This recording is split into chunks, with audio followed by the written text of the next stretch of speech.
Hello, everybody, and welcome back to a wonderful Uniting America and Defining the Problem. Alright, so, um, if you hear me slurping for some reason, I'm drinking coffee. Um, so today we're going to talk about the sciences, healthcare, agriculture, and the floods. Now let's take a deeper look. We're going to look at the bigger outline of this.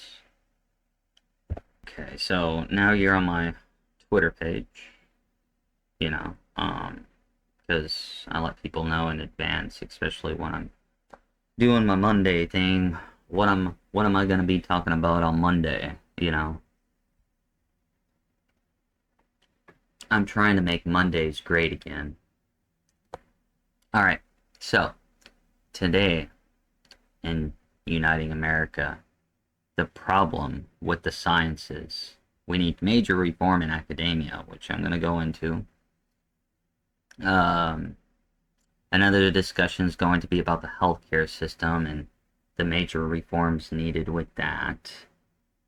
And we're also going to talk about vertical farming because the soil is contaminated, people.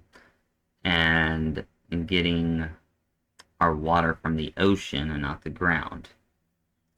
And then, so I talk about the floods, I got the agriculture part in there, I got the healthcare, and I got the sciences, so let's, dive into this, shall we? So, I've taken a lot of college classes. I have a bachelor's in English literature, I have a master of business administration, and I have a doctor of management in organizational leadership. The main thing. Okay, so let me back up a little bit, and this is going to explain this line right here. I mean, why did I say this right here? Well, what I just highlighted. So, when I began my dissertation, they told us to remember that you're not writing truth. It's like statistics, okay? A lot of people love statistics, in which statistics can tell you things, but most people abuse statistics to try to manipulate you.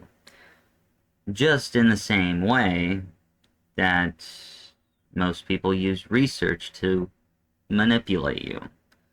So, in academia, just so that we're all clear here, because you might hear me talk about this more and more and more in other videos, but research is not about answers, it's not about truth.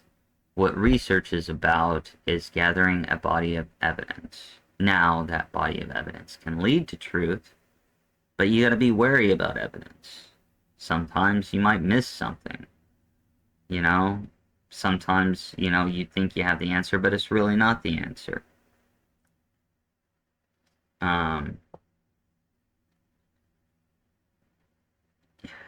It's and when I get into tobacco, we'll talk more about that.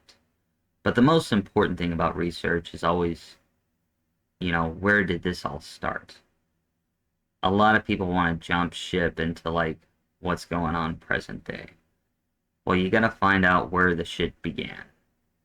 And that's, that can be research upon research upon research. It's like going down the fucking rabbit hole. Okay, so science is corrupt. It's like the new religion.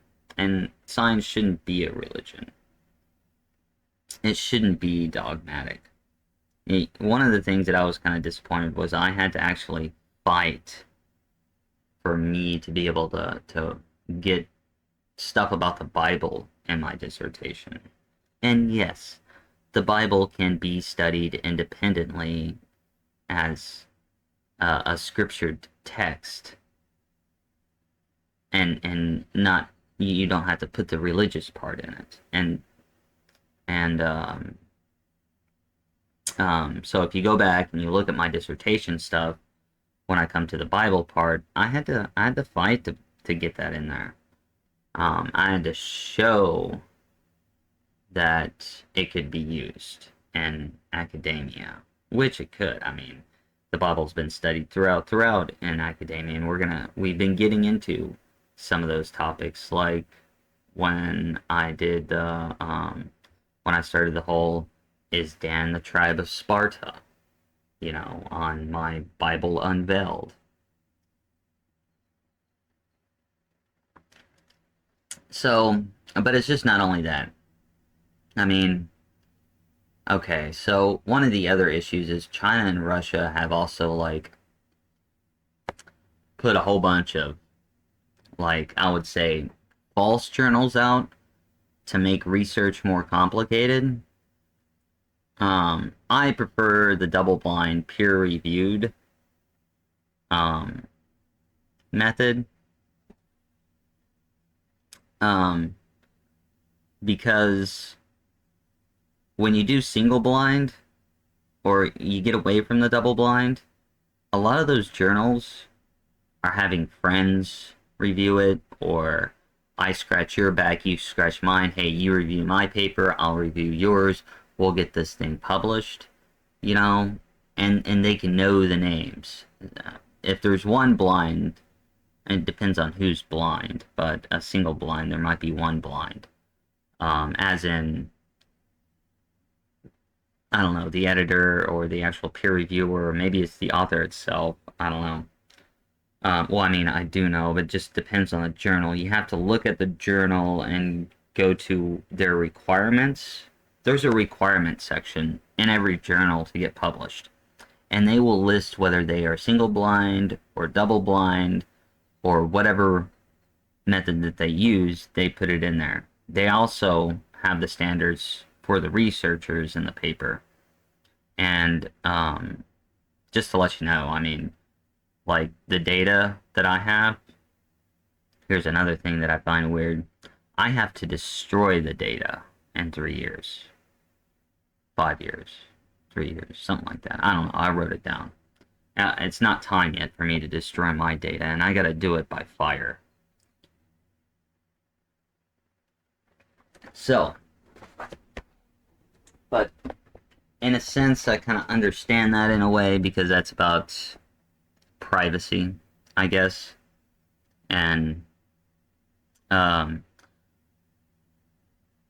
so there's a lot of corruption going on in science, and and there's also corporations involved in it. I mean, think about sugar and cigarettes, for example. I just spent the day on Grok yesterday, and I asked Grok if nicotine was antifungal, antiparasitic, antimicrobial, and anti-inflammatory. And do you know what the answer to all that is? Was yes. So that would be, in essence, tobacco is too. So tobacco is basically medicine. Now at some point I'm gonna get to tobacco, because I don't think there's any issue with it. There's just been more urgent things that I've had to do, and there's only so much that I can do with the given time that I have. I wish I had people who I could just, like, hand research to and trust that they'll say the right things. Like, form some kind of group or something like that. I mean, that would be fucking awesome. Oh, but unfortunately, that is not in my cards right now, because I don't really trust people.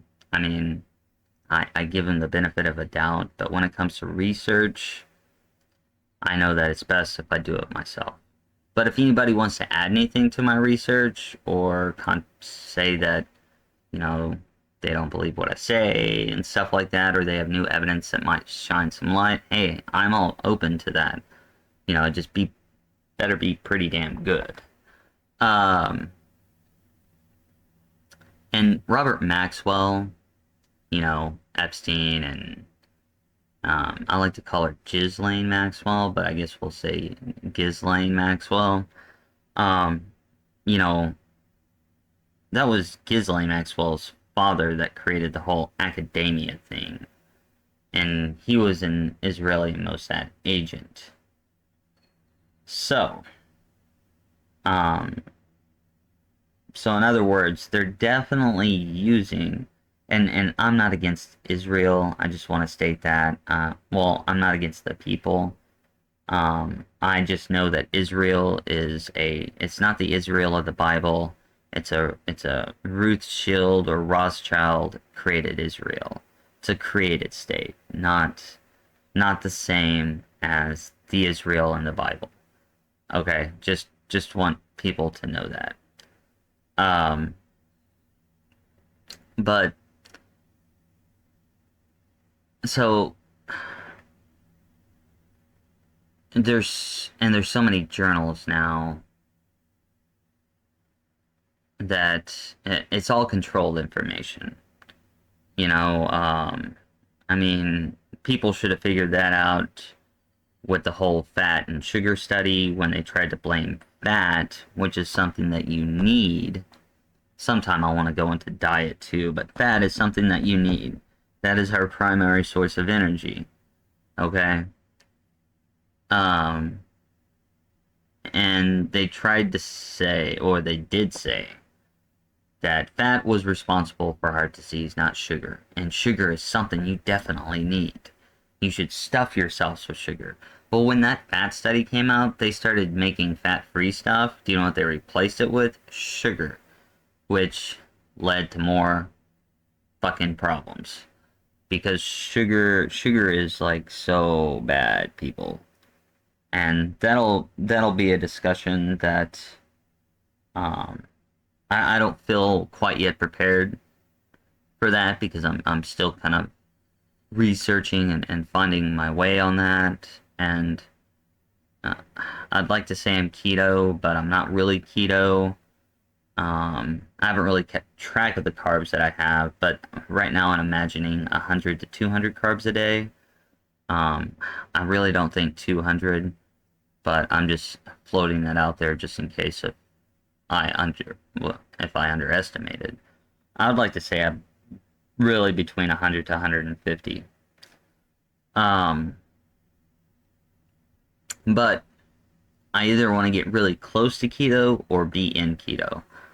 Um,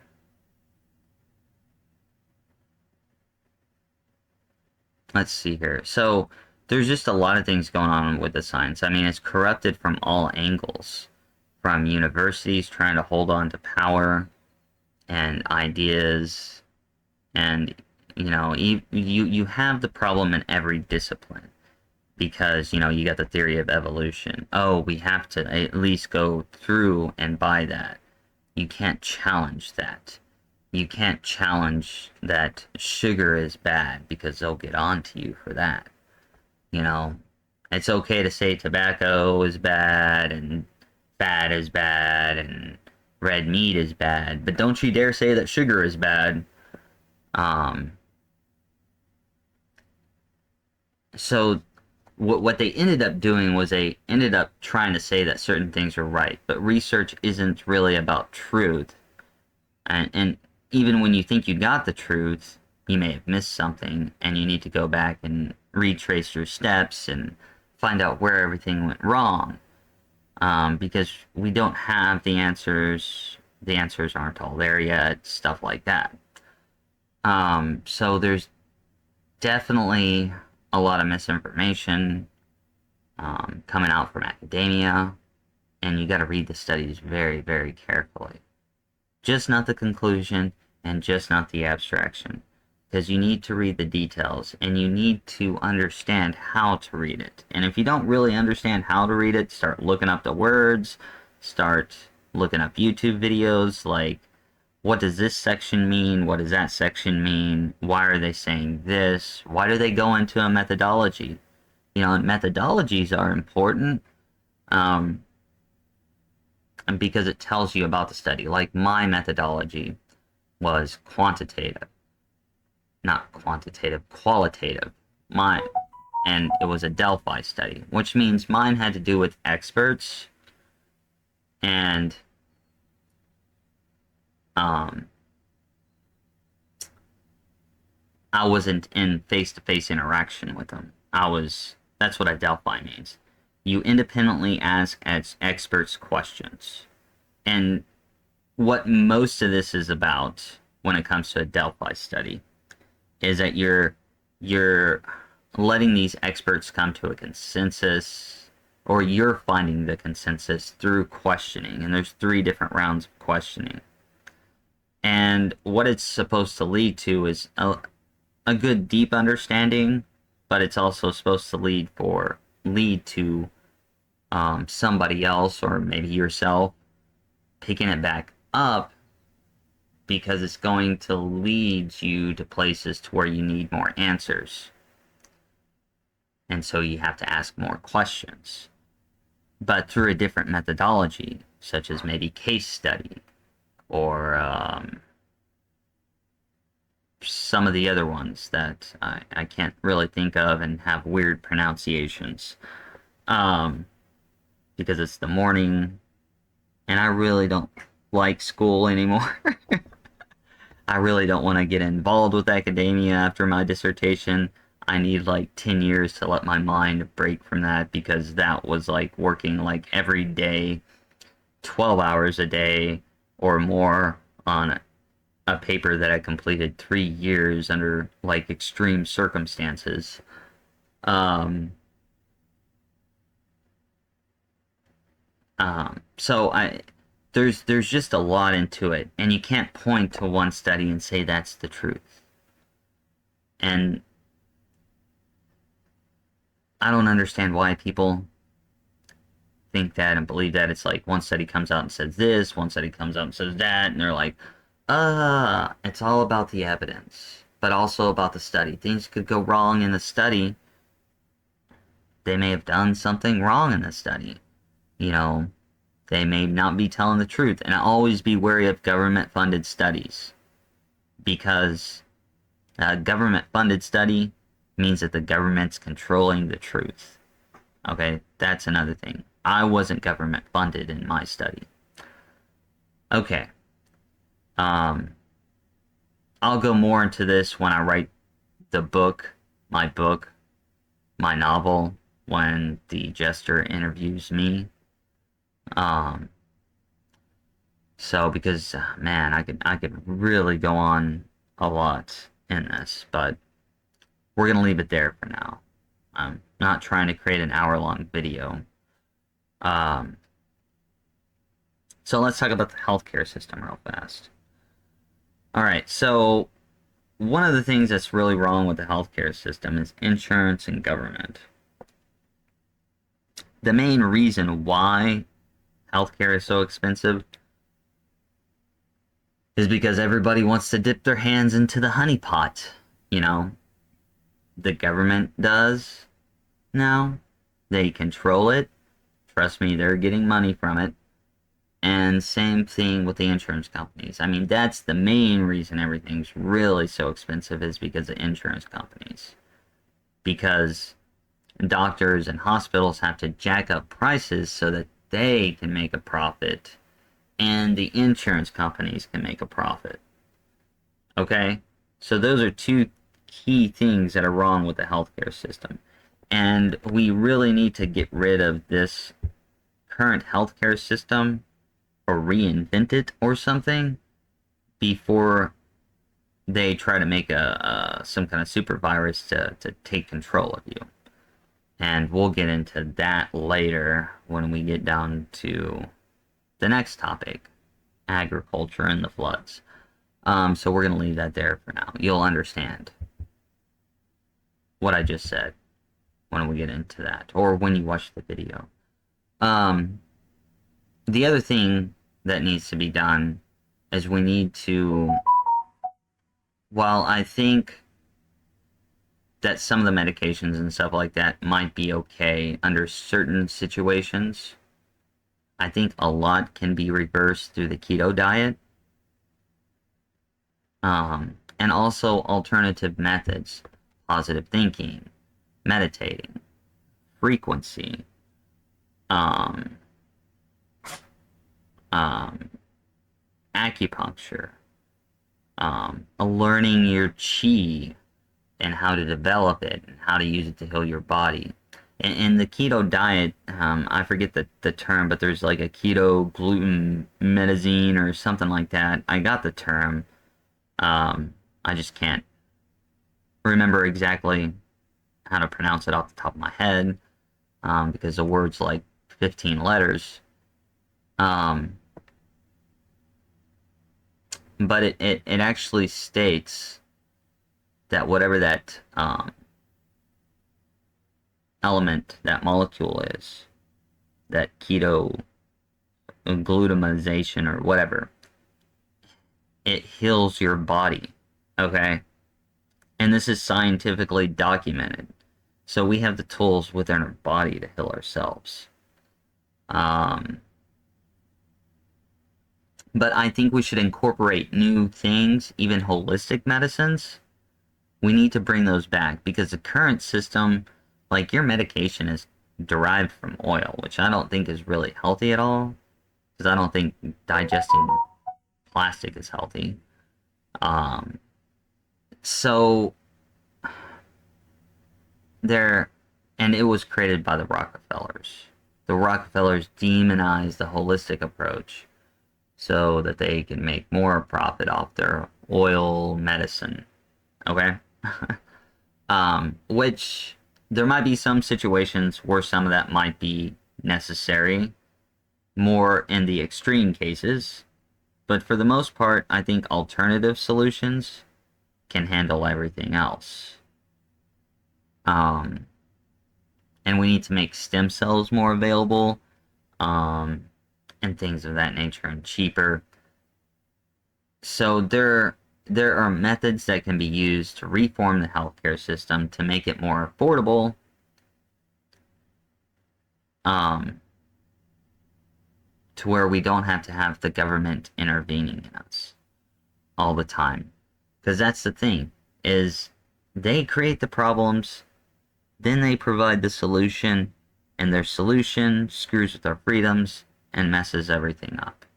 So we need to go from, right now we're central authority, we need to go to more local authority, in which I explained how to do that in the last video with the community-based corporations or community-owned corporations, and how a community-owned corporation can pay its citizens money if they choose to be a shareholder.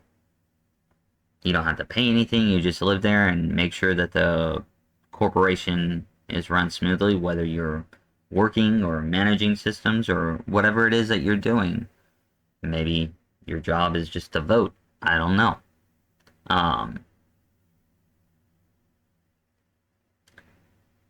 But so I have talked about how things can go that way and be funded, and different routes can be taken through more of a local autonomy system instead of the central authority system. But yeah, we can definitely change healthcare and make it more affordable by doing some of these steps. It doesn't need to be this outrageously expensive. It only is because everybody wants their hands in the money pot, in the honey pot. Okay, so now let's go on to something more controversial, I guess. Okay. So the next thing we're going to be talking about is, why do we need to go to vertical farming, and why do we need to get our water from the ocean and not the ground? Okay, so let's first think about this. Okay, the earth has moved. Okay, literally, it has moved. Now, I know they're blaming it on bringing groundwater out. I don't know how right that is. That was just one paper. And remember what I said. You need more research. Okay? You just don't get the answers from one paper. But here is what I do know, is that the Earth is moved, motion takes time, you see the Ring of Fire active, and that is probably going to increase heat coming from the ocean, especially if volcanoes are erupting, and it's going to be melting the underneath of the ice caps of the ice in Antarctica and the North Pole. I don't know how much is up there in the North Pole. But anyways, so it's going to be melting, and it's going to quicken the pace, and the ocean temperatures have also changed. So we got a variety of things happening right now. And I got a feeling that this is going to be causing some flooding,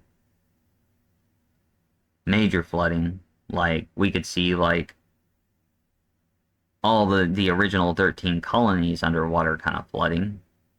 The Gulf of Mexico coming up and flooding, you know, even from Texas to Florida, and the West Coast being flooded as well.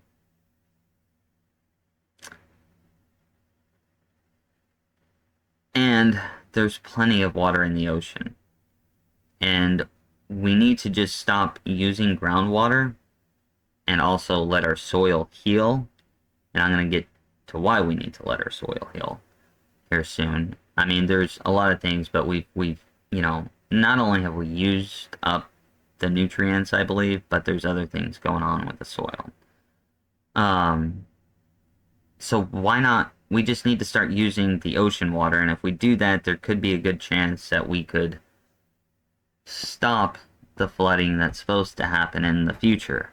And I'm talking about the near future. I'm talking somewhere after World War III, from the dates that I said, 2028 to 2035. So between 2035 and 2045, this flooding is supposed to occur. And millions are supposed to die. Yeah. So, I don't know if we're too late, but it's better late than never. And I think if we at least try, and if we get the whole world on it, maybe there's a good possibility we could stop it. The flooding from happening, because there's going to be a lot of excess water going into the ocean, and that water got to go somewhere. All right, so yeah. So let's go on to and vertical farming. Okay, so what's going on with vertical farming? I'm about to prove this right now. I mean, why vertical farming? Okay.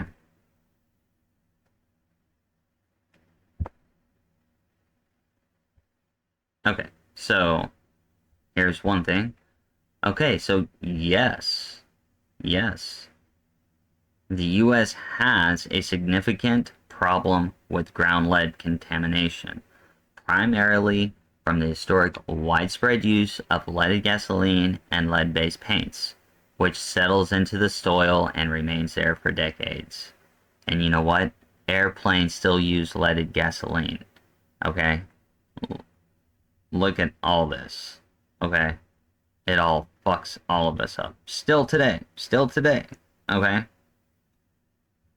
Don't think that, oh, lead poisoning's gone. We outlet, banned lead in 1996. And see, even lead from the past environment and industrial sources continues to pose serious threats, especially to children, by causing health and developmental issues when ingested from the soil. It's more than just that. It's in the air, people, because it's in the dust too. Like, every city has their own dust signature, and so that lead has stayed around. It's in the air. The airplanes still use leaded gasoline.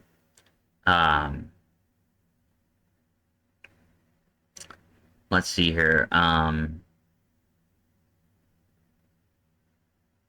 It remains there for more than decades. We're about to go into that. Okay, so, and look at some of these things. In adults, lead exposure is linked to high blood pressure, kidney damage, and fertility problems. In children, Lead exposure can cause permanent problems with health, learning, and behavior in young children. And it probably goes more to that. Okay, so, and I'm pretty sure nobody's told you that we have a lead poisoning problem. I don't hear that one too much. So here we go. So what does lead contaminate? Well, you got soil, water pollution,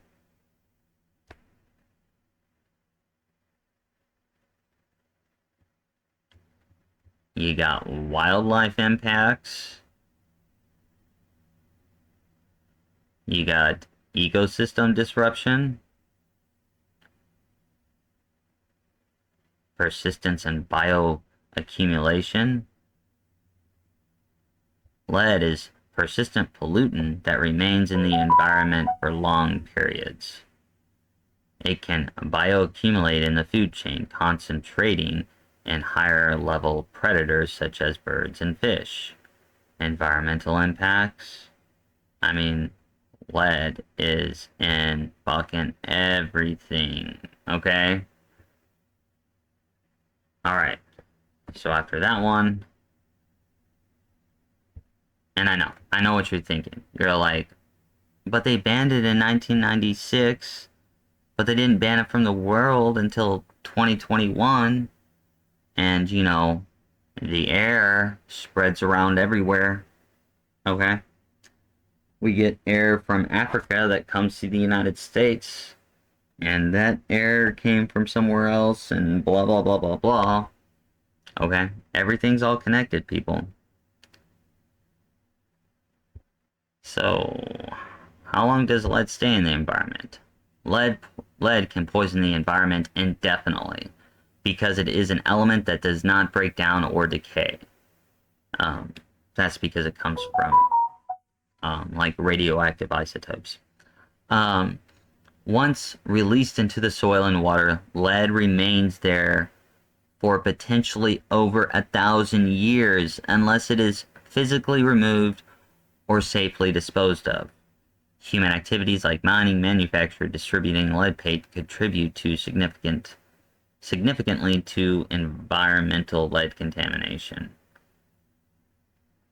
Lead is a metallic element, not a chemical compound. So, if you think that because they ban lead that you're safe, no. No. Lead poisoning, lead in the air, the soil, the dust, the sand, whatever. It is still there. And which is because think about it, the plants that you're eating are pulling lead out of the ground. So what do we need to do? Go back to what I was saying on X. We need to let the soil heal, or we need to heal it, okay? Especially when it comes to lead. And we need to get our water out of the ocean, which will go through some kind of osmosis process and remove the lead out. Anyway, so we need to get drinking water and all of our water needs from the ocean so that it doesn't flood in the future. Trying to stop that. Okay. And then we also need to get the lead out of the soil. But in the meantime, we can switch over to vertical farming,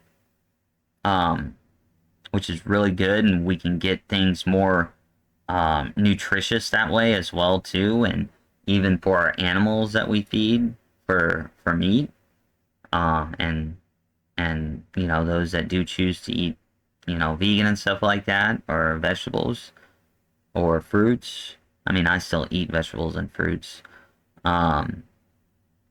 just very small portions. It'll be more healthier because you don't have to worry about lead going into it. Okay, so, I mean, yes, there are issues that we need to solve here with the sciences, and why the hell have they not told you about the lead thing? I don't know. If they have, let me know, because I think that's something that they're really trying to keep hidden. Okay. So now and okay, so what am I talking about? The flooding and stuff like that. Okay, so I I see patterns in outline data. Okay, so everybody knows about my, well, not everybody, but okay, I had a future contact in 1998, or supposedly somebody who I think from the future.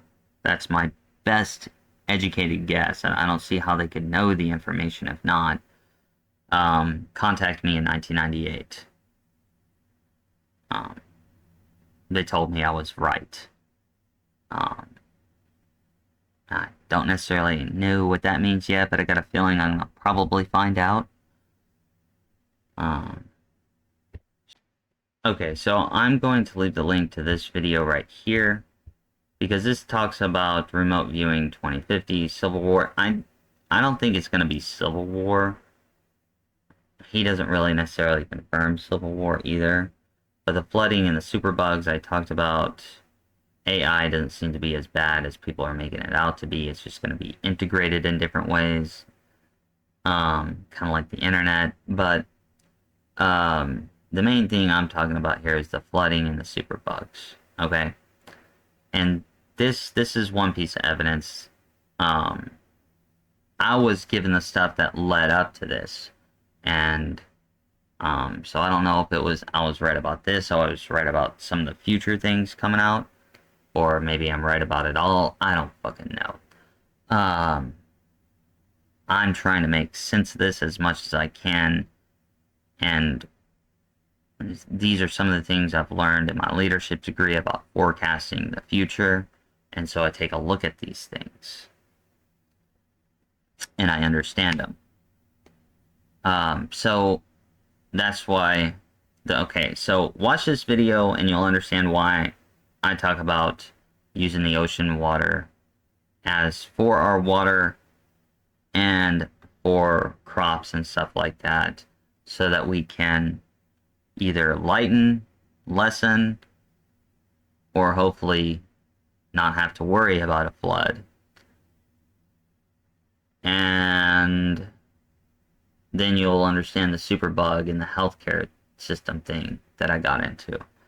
And when it comes to the Civil War thing, he's kind of doing I guess the future goes into one of my ideas, because it talks about like that there's no more central authority in the United States, it's more like local authority. So I think I think that idea might be popularized, and I hope it goes the way how I'm talking about it, because I think it would do a lot more good. Um, so, and I talked about that before I even watched this video.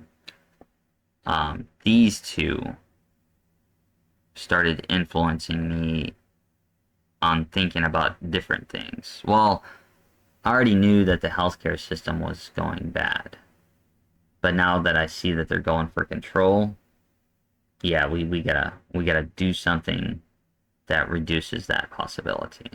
Okay, so I'm gonna link this one in there.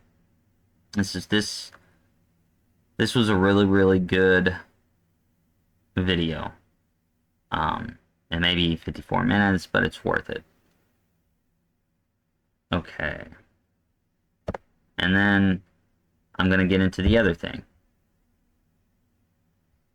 Okay, the other thing is this right here. Metaphysical did a really good thing on this. I didn't even know about this, but this clicked so much to me, and it made sense about what happened to me. Well, it didn't make complete sense, but I could tell that it was connected with my whole 1998 thing. Whether the two things knew that they were connected, I don't know. But there's obviously a lot of attempts that somebody is trying to communicate with somebody to get some kind of message out to put us on the right path in the future. And right now, I'm doing my fucking best. Okay, I'm not trying. I just want to see humanity in the right direction. I just want to see humanity in the right direction. I don't have to lead the process. I'm okay with being a guide to get people on the right path, because if we're all on the right path, I think we would just work well together. But this was pretty interesting about something that happened. Okay, remember, my thing happened in 1998. Well, this happened between 1994 and 1999, and when they updated the computer systems for the whole Y2K thing, that's when communication with this got cut off.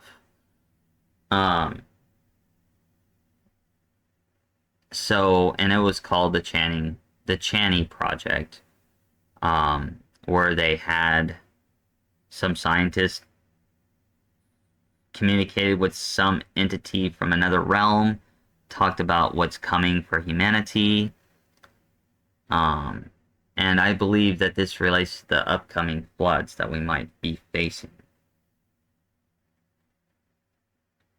And I've provided some solutions. I'm not saying my answers have to be the all-saying answers.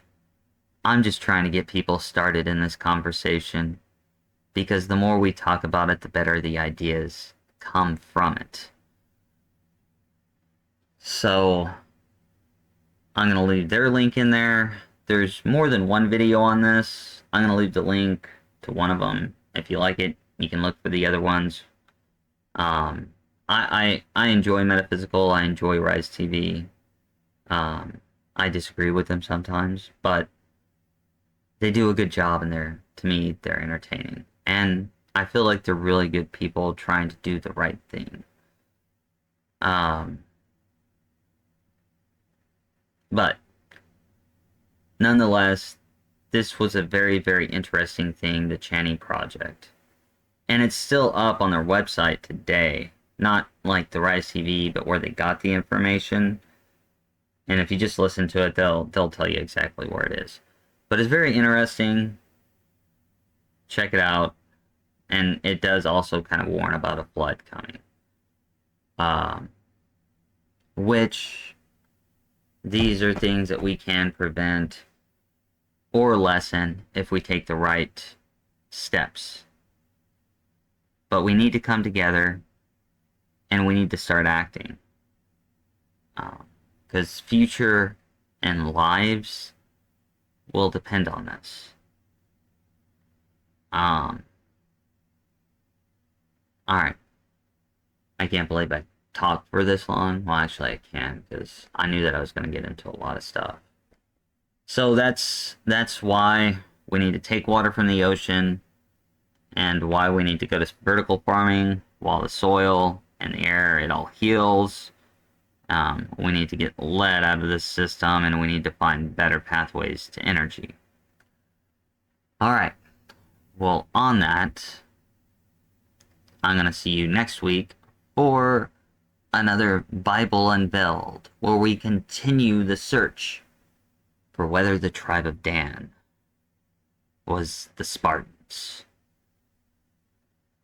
Alright, so I'm going to guide us out of here.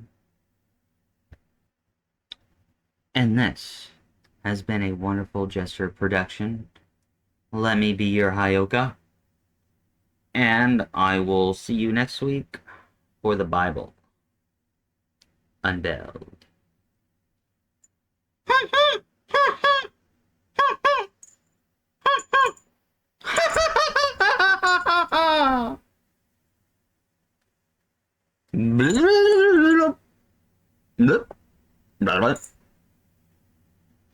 No, y'all have a good one, okay?